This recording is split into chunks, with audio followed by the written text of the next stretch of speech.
السلام عليكم ورحمة الله وبركاته. صاحب يا الميل والبود كسوغنتي كسو دوادا channel كينا هوغان 24 ميديا وانيقو عبدولي معلم هالتو. waxaa waddanka Malaysia si sharci la'aan u soo galay wiil daayar oo shaqadoon ah magaciisana la oran jiray Nafiis Yacquub. maalin maalmaha ka mid ah isagoo shaqo doonaya oo haddana baahan wuxuu cunana raadinaya ayaa waxa uu la kulmay booliska waddanka. marka ay waxay weydiiyeen wax warqad aqoonsi ah wuxuuna ugu jawaabay guriga ayaan kaga imid. booliska inta ay kaxayeen ayay waxay u qaadeen dhanka iyo xabsiga si waddanka uu ka soo jeedo ee Thailand dib ay ugu celiyaan. markii ay xabsiga dhigeen booliska waxa uu dareemay kuleel aad u daran oo kaga imaanaya dhulka oo aan wax dirin ah oolin ama aysan fidsanayn.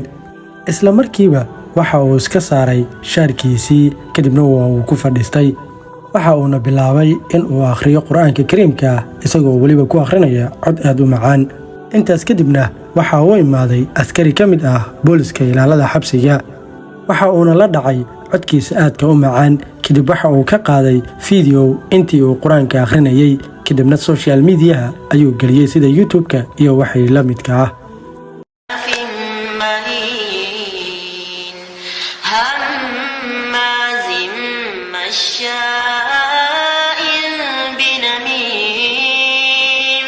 Nafiis Yacquub sidaas ayuu waxa uu ku noqday wiil caan ah oo dunida oo idin laga daawaday. dadka ayaa waxaa soo jiitay codkiisa aadka u macaan ee uu Qur'aanka ku akhrinayay. Nafiis Yacquub oo aan warba ka hayn fiidiyowga laga qaaday iyo heerka uu gaaray ayaa waxa uu imaaday ilaalada xabsiga sidii ayaana xabsiga looga saaray. kadibna waxa uu imaam ka noqday masaajid weyn oo Malaysia ku yaala waxaana ay reer Malaysia ugu deeqeen hanti iyo maal aad u fara badan. sidoo kalena waxa uu ku guuleystay bilada sharaf iyo abaalmarino aad u qiimo badan. wiilkan yar hantidii iyo maalkii faraha badnaa ee loogu deeqay waxa uu isagana qayb ka mid ah ugu deeqay walaalaha reer Rohingya ee qaxootiga ah ee lagu xasuuqay waddanka Myanmar. haddaba sidaan wada aragnay mucjisada Qur'aanka Kariimka qofka muslimka ah heerka ay gaarsiinayso waan wada ognahay inta badanna waan la soconnaa. mar waliba oo aad Qur'aanka wehel ka dhigatid amaba aad gacanta ku haysid wuxuu kuu furi doonaa albaaba aysan kuu furaynin waxyaabaha kale ee dunida yaala. waxaa intaa inoogu eg warbixinteennii oo aan idiin soo gudbinaya anigoo ah Cabdulaahi Macallim Alto.